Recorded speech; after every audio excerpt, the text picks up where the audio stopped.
Assalamualaikum warahmatullahi wabarakatuh. Perkenalkan, nama saya Mutia Syahidah dari Universitas Negeri Gorontalo, Fakultas Ekonomi, jurusan S1 Manajemen, kelas G. Nah, di sini saya akan menjelaskan tentang bab 2 yang ada di buku merah, yaitu evolusi teori organisasi. Nah, evolusi teori organisasi itu mengembangkan sebuah karya atau kerangka kerja. Ada dua dimensi mempunyai perspektif yang saling bertentangan, yaitu yang pertama merefleksikan bahwa organisasi itu adalah sistem, yang kedua berhubungan dengan hasil-hasil dari struktur organisasi. Kemudian kontribusi awal, struktur terbaik bagi sebuah organisasi adalah yang mendukung upaya kerja yang efektif dan yang meminimalkan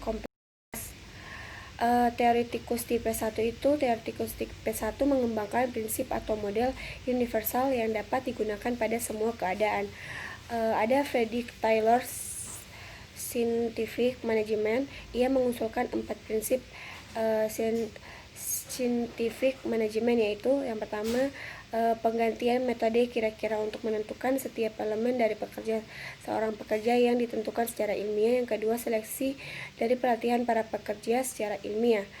Ada juga penggantian metode kira-kira, seleksi dan pelatihan para pekerja secara ilmiah.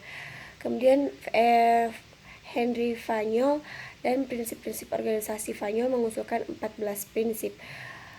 Yang pertama pembagian kerja, yang kedua wewenang, yang ketiga disiplin, yang keempat keasutan komandi, yang kelima kesatuan arah, yang keenam mendahulukan kepentingan umum di atas kepentingan individu, yang ketujuh remunerasi, yang ke-8 sentralisasi, yang ke-9 rantai skalar, yang ke-10 tata tertib, yang ke-11 keadilan, yang ke-12 stabilitas, yang ke-13 inisiatif, dan yang ke-14 esprit de corps. Kemudian Max Weber dan birokrasi, ia menyebutkan struktur ideal ini sebagai birokrasi. Struktur tersebut dicirikan dengan adanya pembagian kerja, sebuah interaksi wewenang yang jelas, prosedur seleksi yang formal, dan peraturan yang rinci.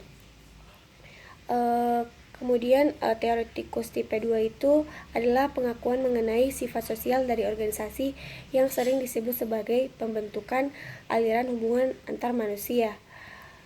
Kemudian teoretikus tipe 3 itu ada Herbert Simon dan serangan terhadap prinsip-prinsip. Ia mengatakan bahwa teori perlu melebihi prinsip-prinsip yang diangkal. Kemudian ada perspektif lingkungan dari Katz dan Kahn. Buku mereka memberikan deskripsi yang meyakinkan tentang keunggulan-keunggulan. Kemudian teoretikus tipe 4, pendekatan paling mutakhir mengenai teori organisasi, memusatkan perhatian pada sifat politis organisasi. Oke, sekian dari saya, semoga bermanfaat untuk teman-teman. Wassalamualaikum warahmatullahi wabarakatuh.